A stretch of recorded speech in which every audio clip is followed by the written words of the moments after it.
la inflación, evalúenme con esto, por eso festejan como un gol de arco a arco cada vez que les da un buen indicador de inflación. En general el consenso en el mercado es que alcanzó el piso, más que esto no va a bajar, este es el consenso. ¿Qué puede pasar? No lo sabemos, eso pasa, el futuro es incierto. Pero ¿en base a qué ha venido bajando la inflación? Insisto, después de haberla subido en diciembre por la devaluación, ¿sí? En este primer periodo de gobierno juntó un 70% de inflación, cosa que supera a cualquier gobierno de las últimas décadas, digamos, excepto cuando asumió Menem, que tuvo una hiperinflación. Pero de ahí para adelante no hubo ningún gobierno, ni siquiera Duhalde con la mega devaluación, que tuviera este nivel de inflación. ¿Cómo la está bajando? Hay unos 4 elementos centrales, y arranco de los menos picantes a los más picantes. El primero, dilatar el tarifazo. Yo sé que lo que les estoy diciendo les suena raro, como si las facturas me vinieron al doble, el triple, el cuádruple. Se ve como Dani.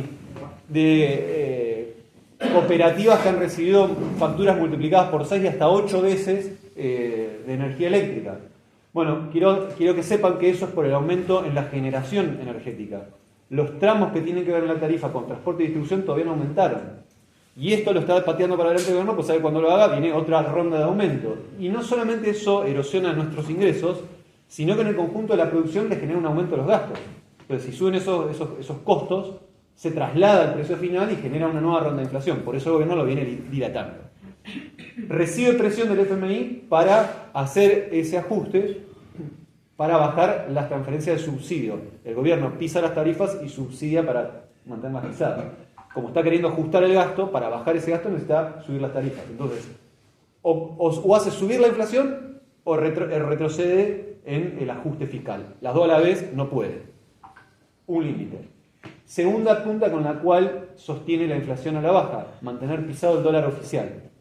Quiero ser claro en esto. El dólar paralelo, el blue, el ilegal, es extremadamente volátil. Si ustedes me preguntan, les puedo dar una razón hoy, me preguntan dentro de 10 minutos, les puedo dar otra razón de por qué se movió. Es muy al vuelo, y lo cierto es que en términos reales, más allá de que forma expectativas, representa, según quien lo calcule, entre el 3 y el 5% del mercado cambiario total. O sea, no tiene un peso central. El peso central es el dólar oficial. Y el oficial está pisado, se va moviendo a una tasa del 2% mensual, o sea, muy bajito.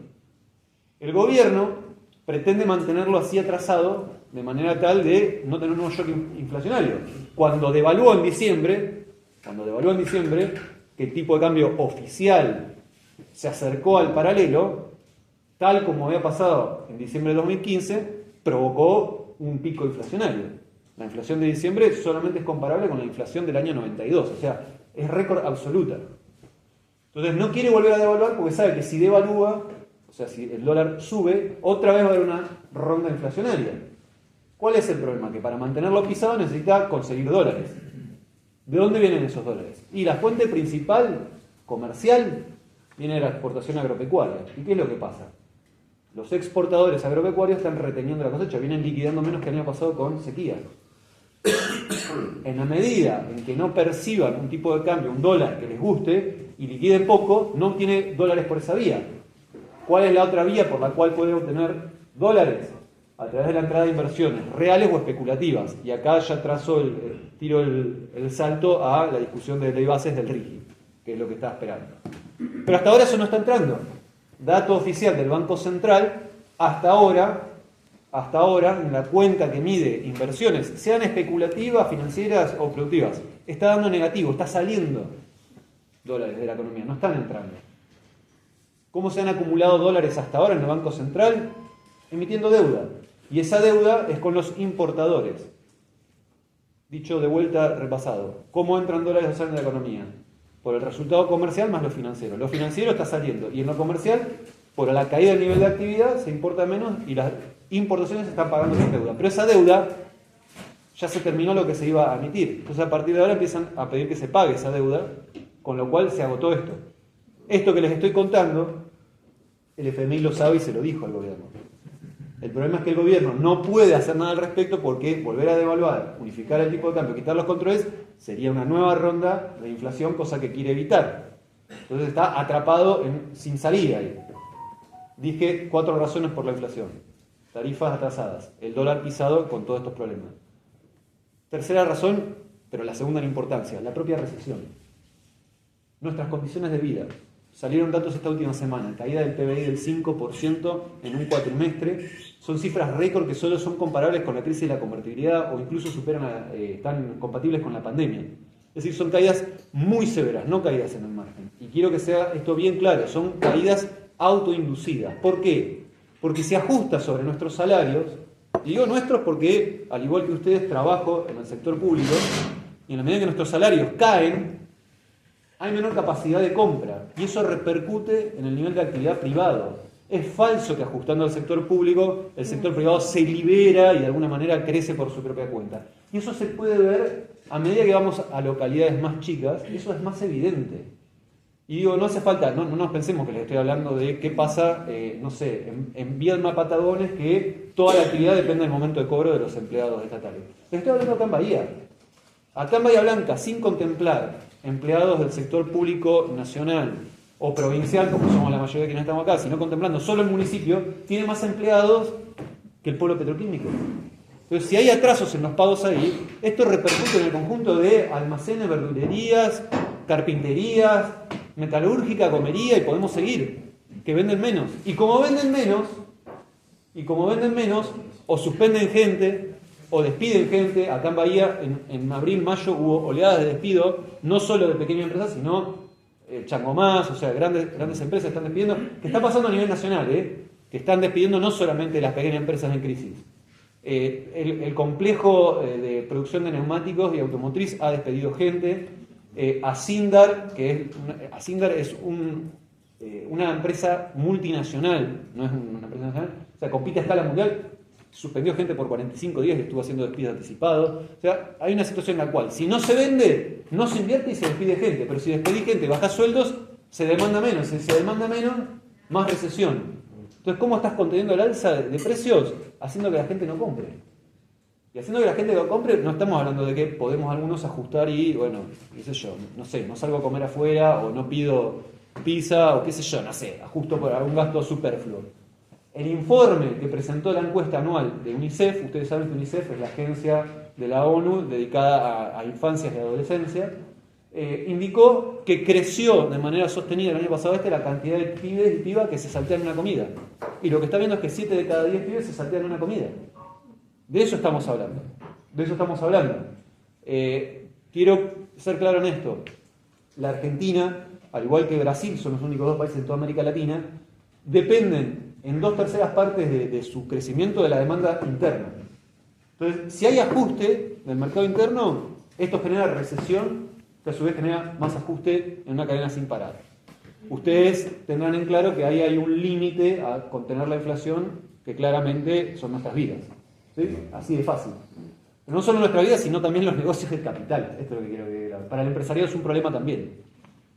Que pueden estar convencidos ideológicamente de que es el camino, pero la plata no aparece. Y esto ya se lo están reclamando los industriales al gobierno. Se lo están diciendo literalmente, che, no estamos vendiendo nada. Está todo muy lindo, me encanta que te saques fotos con los pulgares para arriba, pero no pasa nada. Tercera razón, entonces, la recesión, que son nuestras condiciones de vida. Y la primera tiene que ver con el ajuste fiscal, que también está netamente relacionado a lo que estamos charlando y viendo acá. Ese ajuste yo quiero señalar dos grandes cosas, y ejemplifico luego. Primero, es socialmente injusto, pero además reñido con el derecho. Esto quiero ser enfático. No solamente que no nos gusta, sino que está reñido con el Estado de Derecho. Y me refiero concretamente a que hay una serie de estándares de derecho humano y que tienen que ver con cómo se puede realizar o no un ajuste en caso de que hubiera una necesidad de ajustar, que se están sorteando. En la Argentina, los tratados internacionales de derechos humanos tienen rango constitucional. Es decir, estos gobiernos que se presentan como defensores de la previsibilidad y el Estado de Derecho están vulnerando el Estado de Derecho en su máxima normativa, que es la Constitución. Están yendo contra la Constitución. Un aspecto entonces es este, que ahora ilustro con ejemplos, y el otro que quiero ser claros es que, así como lo señalé respecto del tarifazo, respecto del tipo de cambio, respecto a nuestras condiciones de vida, que hay un límite de ajuste que son nuestra vida, o sea, nos empezamos a morir, digo, porque esto está pasando. Cuando se le niega medicamentos a gente que tiene tratamiento prolongado, la gente está muriendo, y hay que decirlo con todas las letras. En el ajuste fiscal también hay un problema. Y un poco lo anticipé con lo que decía recién del nivel de actividad. En la medida en que hay ajuste y se gasta menos, se genera recesión, y esa recesión hace que caiga la recaudación. Como se recauda menos, el ajuste que hiciste, vos decís, tengo que mejorar el resultado final, bajo los gastos, pero esos gastos hacen que recaudes menos, entonces tengo que volver a bajar, Entonces es una espiral que no tiene final. Es un perro corriéndose la cola sin parar. Y ahora voy a decir cómo está resolviendo ese aspecto, pero primero quiero enfatizar o señalar lo que tiene que ver con la injusticia o el sesgo del ajuste. Lo primero y lo más importante a señalar es que el ajuste, esta idea de que no hay plata para nadie, es falsa. Porque están bajando casi todos los gastos que voy a ilustrar, pero los pagos de interés a la deuda están aumentando en términos reales, por encima de la inflación. Entonces no es cierto que no hay plata para nadie. La plata se está redirigiendo hacia un sector. ¿Cómo se está haciendo el ajuste? Porque el gobierno puede decir, yo prometí que iba a hacer ajuste y me votaron que iba a ajustar, pero dijo voy a ajustar a la casta. No les voy a decir esto es agua tibia lo que les voy a contar, pero les voy a dar datos oficiales de la Oficina de Presupuesto del Congreso y la Oficina de Presupuesto del Ministerio de Economía. Del total del ajuste, una tercera parte, o sea, un tercio del ajuste, está recayendo netamente sobre jubilados y jubiladas. Que está desplomándose el poder adquisitivo. Y sobre lo cual, además, en todo el debate público que se está teniendo, no hay ninguna alternativa de que eso se vaya a resolver en ningún plazo mediano, ni siquiera. Digamos, están discutiendo de si lo justo más, lo justo menos, ¿qué? Pero no hay otro debate. Entonces, parece ser que nuestros y nuestras jubiladas eran la casta y no lo sabíamos. Ahí es donde está el centro del ajuste. ¿Qué ítems siguen en relevancia del ajuste? El que le sigue son los gastos de capital, la obra pública. ¿Sí? La obra pública que tiene un impacto enorme en la creación de mano de obra a nivel de la construcción. Pero ahí también, por ejemplo, están los gastos en equipamiento educativo. Ustedes trabajan todos los días en la escuela, que no es que antes era ninguna gloria, pero ahora menos que menos van a estar sostener para mejorar el equipamiento de las escuelas. Olvídense de poder reponer cualquier equipo que se rompa, menos que menos incrementar. El que le sigue es el recorte en los subsidios, le sigue las transferencias a las provincias, que explica una décima parte, y en las transferencias a las provincias, que cayeron un 85%, lo que más cayó fue el FONIL, el fondo que garantiza nuestro salario. Fíjense de vuelta cómo nuestras vidas están en juego. No solo eso, sino también, señalaba hoy a la mañana, los comedores escolares tuvieron una caída del 87% de los presupuestos. 87%, o sea, de cada 10 pesos que se gastaban, ahora se gasta 1. Y con eso se pretende contener o sostener. Y con esto, digo, hoy a la mañana empezó el debate en esos términos, se quiere declarar servicio esencial a la educación en un contexto donde se le está ajustando salarios, condiciones edilicias, pero incluso hasta los presupuestos que tienen que ver con las tareas de cuidado no estrictamente educativas, sino comedor. Gasto en personal, o sea, nuestros salarios, y programas sociales. Dentro de programas sociales, uno de los que más cayó es el Progresar. Una caída del 51% en términos reales, que son los fondos que facilitan que miles de chicos y chicas puedan tener continuidad educativa. Entonces, todo este ajuste está siendo brutal sobre estos sectores que acabo de mencionar. Tienen un impacto claramente sesgado, no solamente contrario a jubilados y jubiladas, quienes laburamos, sino específicamente contra mujeres, que terminan siendo recargadas las tareas de cuidado. Todas las partidas destinadas a servicios o garantizar derechos de cuidado se han ajustado por encima del promedio del ajuste de gasto público. Y algunas partidas son directamente increíbles. El gasto en refacción y creación de nuevos jardines de infantes cayó a cero. Cero, se terminó. Claro, pero eso que no se gasta, que no se construye, alguien lo tiene que resolver. Y si el Estado no está garantizando que se resuelva, ¿de dónde recae? Sobre las familias o eventualmente las organizaciones comunitarias. Entonces, toda esta estructura de ajuste que está destrozando nuestras vidas es, además, les decía, inconsistente en el tiempo, porque está haciendo caer la recaudación y esto está pasando. ¿Cómo es que el gobierno está logrando sostener un resultado fiscal positivo? Por dos impuestos que son los dos que quiere sacar en realidad, que son las retenciones a las exportaciones y el impuesto país a las importaciones. Las dos tienen que ver con la regulación del sector externo. Pero ¿qué es lo que pasa? El gobierno está haciendo todo esto, todo este ajuste sobreactuado y está conteniendo la inflación en aras de lograr captar el interés inversor desde afuera. Para eso, la llave del negocio la tiene el FMI, con el cual el gobierno, no el actual, sino el anterior y el anterior, tienen acuerdos de financiamiento que han ido renovando y auditando cada 3 meses. El FMI en ese sentido es una voz relevante para el gobierno, a pesar de que se quiera parar más en la ortodoxia que el propio FMI, algo que es inédito, no conocemos a alguien que quiera correr por derecha al FMI, sobreajustando. Pero ¿qué es lo que pasa? El FMI, que actúa como voz de los inversores, le dice, este ajuste que estás haciendo fiscal se muerde las patas y yo lo que necesito es que me quites estos impuestos que son los que me molestan, para poder invertir en el país y luego retirar las ganancias o vender al extranjero. Pero si yo retiro eso, el ajuste fiscal se me va al diablo. Entonces, ¿cómo hacemos? En ese debate están con el FMI. Lo mismo que ocurre, y dije antes, con el nivel del tipo de cambio. Lo mismo que ocurre con las tarifas. Por eso el FMI le dice, tu ajuste es de mala calidad. No es que ofrece una salida superadora, ¿eh? No estoy elogiando al FMI. Lo que estoy diciendo es cómo están entrampados en un debate donde las dos partes quieren hacer lo mismo. ¿Qué es lo otro que exigen los inversores? Además del ajuste, exigen las reformas estructurales. Y ahí es el debate de la ley bases. La ley bases, que recordemos Sturzenegger la presentó con cerca de 1000 artículos, quedó recortadas unos 300, llega muy tardíamente. No solo recortada, sino muy tardíamente. Pensemos en términos de timing que este gobierno elogia mucho a Menem. Menem asume adelantado en julio del 89, a los 3 meses tenía la ley de emergencia económica y la ley de reforma del Estado, que son los equivalentes a la ley base. En 3 meses, este llega casi 7 meses de gobierno.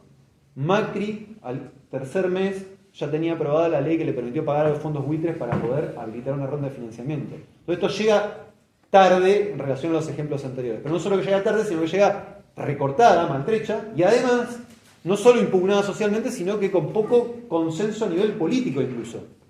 En la aprobación del Senado se consiguieron votos vendiendo embajada. Ahora parece que hay diputados que los compraron con una rotonda, según se trascendió de la mañana, con la promesa de obra de una rotonda. O sea, digo, y aún así todo termina aprobado sobre el fleje.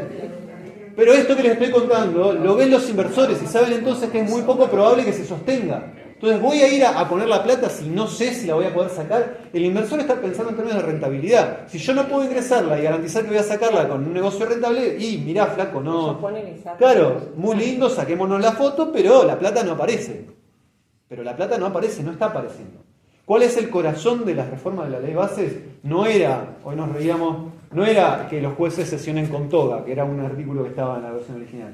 Son el RIGI, el régimen de incentivo a las grandes inversiones, y la flexibilización laboral. Estos son los dos ejes innegociables. Lo demás es discutible. Pero esto no puede perderse de vista. La flexibilización laboral, ¿en qué consiste sintéticamente? En gran medida en hacer legal lo que hoy son prácticas ilegales, ¿sí? Que tiene que ver con mayor cuentapropismo, la posibilidad de pequeñas empresas o tercerizadas de grandes empresas de contratar trabajadores y hacerlos pasar por asociados que van a estar como monotributistas sin los beneficios de la ley. Eso hoy pasa, sí, hoy pasa, pero es ilegal, se puede denunciar y en todo caso tratar de subsanarlo. Bueno, ahora se va a legalizar. Hay intentos de avanzar con esa reforma laboral, no sabemos cómo va a salir de diputado, pero por ejemplo de emular lo que se hizo durante el gobierno de Macri en los convenios colectivos de trabajo de petroleros en yacimientos no convencionales, ESMATE y Lechero, que es que las empresas dispongan del banco de horas de retiro del personal. Quizás no sea tan claro cuando el empleador es el Estado, pero cuando el empleador es el privado, eso significa que el fin de semana, a la mitad del fin de semana, te dicen tenés que venir para acá y tenés que volver, o perdés el laburo. Tengo casos de gente conocida que labura en el petróleo o en la minería y tienen normalmente regímenes de 15 días en el pozo y 15 días afuera, donde vuelven y están con la familia. Bueno, ahora con este régimen, en los 15 días de golpe te pegan un llamado, che, mirá, no, tenemos que salir a producir el pozo, te volvés al medio de la estepa de Chubut.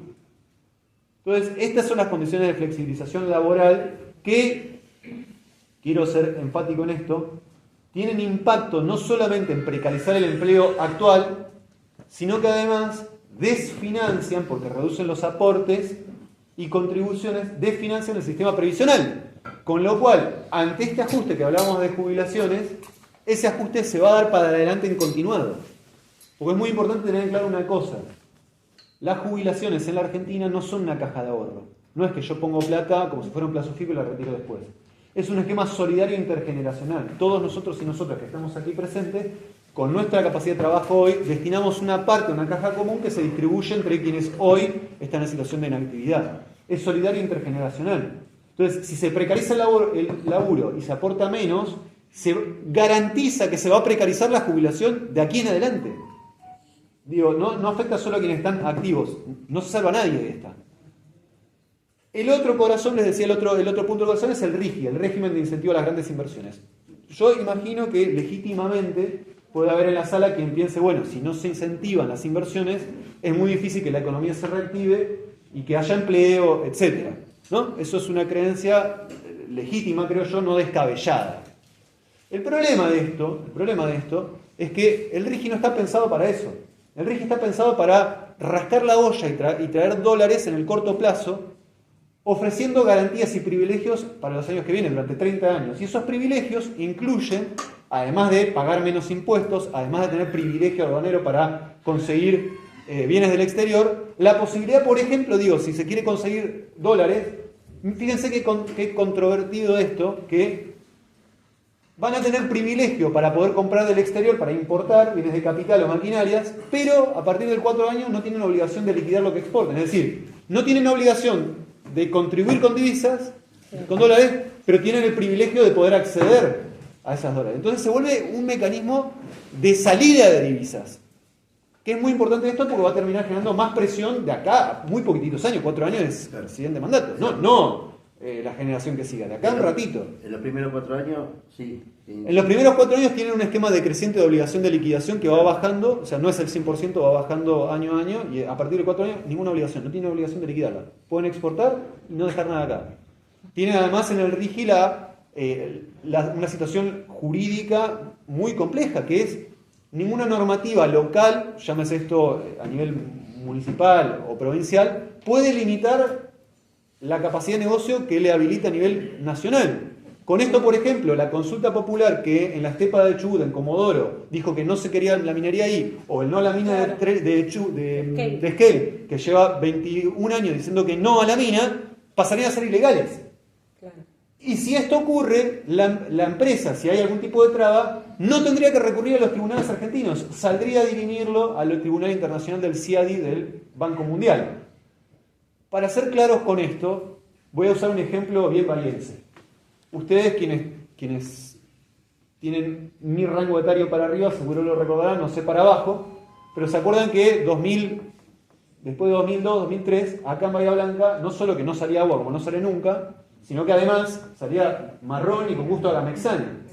Eso tenía que ver con que la empresa concesionaria Zurich no había invertido. Y como no invirtió, se armó un desastre bárbaro. Bueno, para el 2004 a Zurich se cansó de hacer plata sin poner plata, porque no invertía y recaudaba, y se las tomó, se fue. El grupo Suez se fue. Después de estar haciéndonos tomar agua marrón con gusto a gamexane, que nos descomponía, nos intoxicaba, a Zurich demandó a la Argentina por la devaluación del 2002. Y no solo eso, sino que ganó. ¿Se entiende? Esto es lo que el RIGI está asegurando al conjunto de las empresas. Que pueden hacer lo que se quiera y cuando hay cualquier cambio de la política económica que no les guste, así no esté dirigida a la empresa en cuestión. Por ejemplo, una devaluación, un cambio de tarifas, una especificación de las deudas, cualquier cosa que les genere lo que consideran que les vulnera los intereses, pueden salir a demandar y tienen altas chances de ganar. Pero todo eso, como si todo eso no fuera suficiente, el régimen de incentivo a las grandes inversiones no distingue entre tipos de inversiones y habilita fraudes contables fiscales del siguiente tipo. Acá en Bahía está Petrobras funcionando.